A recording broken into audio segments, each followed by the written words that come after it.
ဘာမှကျွန်မဒီငါအောင်ခမ်းမရဲ့အဲ့တော်ဒီတော့နတို့တရားပဲရှိတယ်နှစ်ယောက်မကြည့်ဘူးတော့နတို့တရားပဲရှိတယ်တော့နတို့တရားပဲရှိတယ်ကျွန်တော်ရဲ့အဲ့တော့သူကဘာအကောင်ဆုံးလို့ကျွန်တော်မျက်စိထဲမှာလည်းမြင်တယ်ကဘာမှာ तू ကတူတီတော့ဂုတ်ပဲ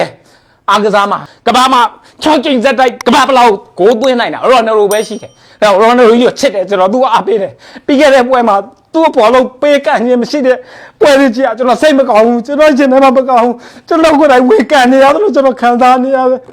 ရော်နယ်လိုဖန်နေလဲကျွန်တော်လို့ဖြစ်လိမ့်မယ်လို့ကျွန်တော်ထင်တယ်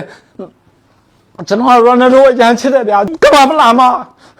ဘာလို့ကိုတင်းကဘာပလာရပါစီလို့ကျွန်တော်စိတ်ထဲမှာခံခံပြင်းပြင်းနဲ့ပြင်းပြင်းထန်ထန်ဆူတောင်းနေတယ်ရော်နယ်လိုကြီးကိုပေါ်လုံးပေးပါသူဆုံးသက်သေးကြအောင်လုပ်နိုင်တယ်ကျွန်တော်ယုံကြည်တယ်သူ့ရဲ့အကျိုးဆောင်အားထုတ်မှုသူ့ရဲ့ခံပြင်းစိတ်တွေသူ့ရဲ့အောင်မြင်မှုစားလုံးနဲ့စိတ်ကိုကျွန်တော်ကမျက်နှိုးထပ်ပို့ထားသူ့လိုဖြစ်ချင်တာကျွန်တော်လို့ကျွန်တော်ကအဲ့လိုထမင်းဟင်းထက်စားချိန်တောက်ချိန်အဲ့ချိန်တွေကျွန်တော်အလုပ်ကိုကျွန်တော်ပို့ချစ်တယ်ကျွန်တော်အိုက်တော်ကြီးရတယ်အဲ့ဒါလိုပဲအဲ့ကြောင့်ကျွန်တော်ကမြန်မာနိုင်ငံသားဖြစ်တော့ပေါ်ရဂီနိုင်ငံသားကိုဘာလို့အိုက်တော်ထားတာလဲဆိုဒူသောအားထုတ်မှုသူ့ရဲ့ခံပြင်းစိတ်တွေသူ့ရဲ့အောင်မြင်မှုစားလုံးနဲ့စိတ်ကိုကျွန်တော်ကမျက်နှိုးထပ်ပို့ထားသူ့လိုဖြစ်ချင်တာကျွန်တော်ကိုကြီးကိုအားပေးပါလို့ကျွန်တော်ရမင်းချိုးစား